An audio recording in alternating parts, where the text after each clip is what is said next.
Salutations, kings and queens, and welcome back to the Electric Leaf, where it is my goal to assist you with nourishing your mind, your body, and your chakras.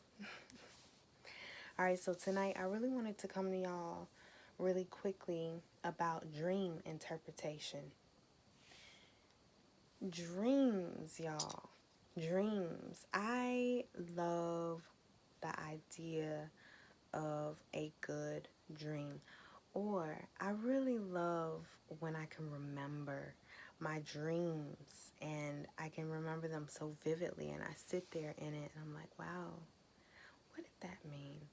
And I know that for a lot of people, when you do remember your dreams, the first thing that we do quite often is we run to the internet. What could this mean? And the main thing that we do is we'll put in one thing that we saw in our dreams into the search box, like blackbirds in dreams, and then something might pop up that says, oh, to dream of a blackbird is a bad omen, bad things are going to happen, and or it can say, oh, you dream of fish, that's definitely about pregnancy. Oh, you dream about teeth falling out, somebody's going to die. But those interpretations are just not always correct. It's not always correct. The surefire way to always remember your dreams, the surefire way to always interpret your dreams correctly is to sink into your heart space and listen to the emotion that you felt in the dream. How did you feel about it when you were dreaming it and when you saw it? What did it make you feel? What did it make you think about from your waking life? Now, sometimes when you hit to the internet and it gives you something, if it resonates, then it resonates, okay? And you have to think about the comparison.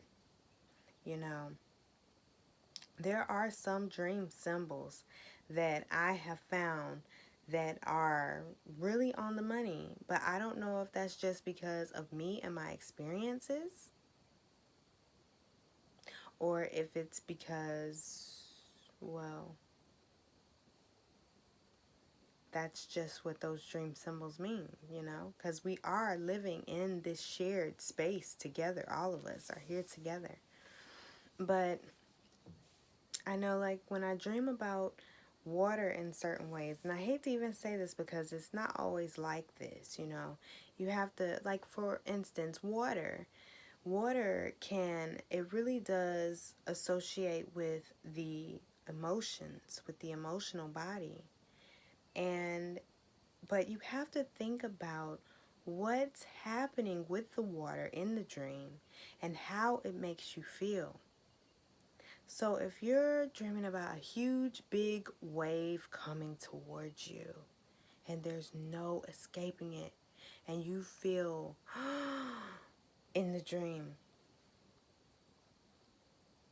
then you might be dealing with some anxieties in your waking life that you feel are inescapable. Because remember, it's about the vibration, it's about the feeling. Now, if you dream about that same wave, but you're surfboarding and you're having a grand old time, then maybe that is suggesting that there are some things going on in your emotional life that you should feel some type of way about. But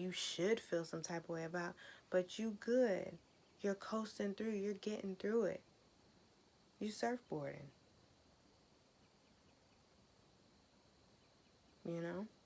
You got to think about, how does it make you feel? How do you feel in the dream? You could have some water that's a still pond. If you see this still pond and you feel serene and you feel really at peace, then guess what? That might mean that you're finally coming out of an emotional situation where you feel at ease and you feel good about it and your perspective has come to a peaceful space. But if you are looking at that same pond and you think about everything that could possibly be in that water, and it makes you feel really upset and really angry or really inquisitive or whatever the emotion is, what the vibration is, okay? That is where you need to focus when you meditate on the things that you've dreamed. Now, if you remember your dreams, you are already ahead of the game, I'm telling you. And you need to make sure that you're writing those dreams down. I keep a notebook under my pillow, and I've really gotten really slack about writing my dreams down. I'm just like, some of them I'm just like, but you should keep track of your dreams because they tell a story.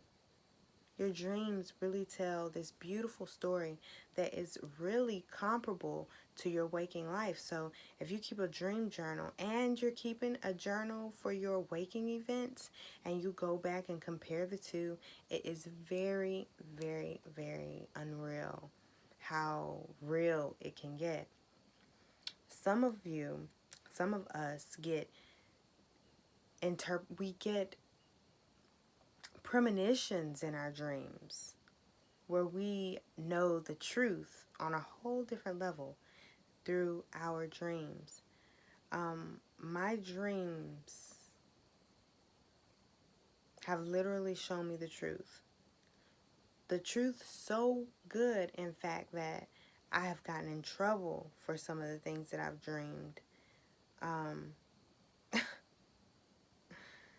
And actually, that was one thing that made me start to suppress my spiritual gifts. From when I was little, I started to suppress my premonitions because I got in trouble a couple of times from trying to assist, and it made me look like I was the culprit. But it wasn't true. It was just that I received insight from the Most High, and but I didn't see it that way. I just thought like, oh, this is how life works. Like, your dreams come and give you a heads up on things. But I was just a kid. And I thought that it was like that for everybody, but it's not. So, but you can strengthen that area. You can strengthen that area. You can strengthen your intuition. You can strengthen your ability to tap in, to tune in to the frequencies around us. Everything is happening all at once, you know. So you can definitely tap into whatever it is that you want to know or whatever it is that you need to know. Our dreams, though, that those energies in motion, those are key to being able to interpret your dreams, to being able to say, wow, I know exactly what that means. Just like if you had a dream that, if you are in your waking life were, stabbed to death or stabbed almost to death with a hot dog or something. I'm just thinking of something crazy and outrageous. But if you were stabbed almost to death with a hot dog, and then you dream about someone being stabbed to death with a hot dog, then you would know that you're dealing with some suppressed emotions about something that has happened to you in your waking life, or that you are dealing with something that is not good. Or if you see something in your dream and the first thing that you think about in your dream is that experience from your waking life, then you know that you're dealing with some things that are involved around the emotions or the situation that transpired from your waking life. You've got to know how to listen, because we all have our own individual stories, we all have our own individual experiences, and those things help to shape the way that we see life and the way that we emote. And everything is very personal and individual. So whereas someone could say that certain things are bad omens, another person could argue that that same omen was something brilliant and amazing in their dream. So follow the energies, sink into your heart space, find that space where you don't feel uncomfortable, and listen listen to the messages that were given to you vibrationally through spirit as you slept. Write them down, keep track, and then you'll start to see a pattern, and your psychic abilities will go through the roof. Your intuition will go through the roof. You'll be able to offer more compassion to others because of the things that you're learning about yourself. So I hope that this video has been of assistance to you. And so if it is, make sure to like and comment. I really love to hear from you all. Until next time, continue to vibrate love and continue to vibrate well.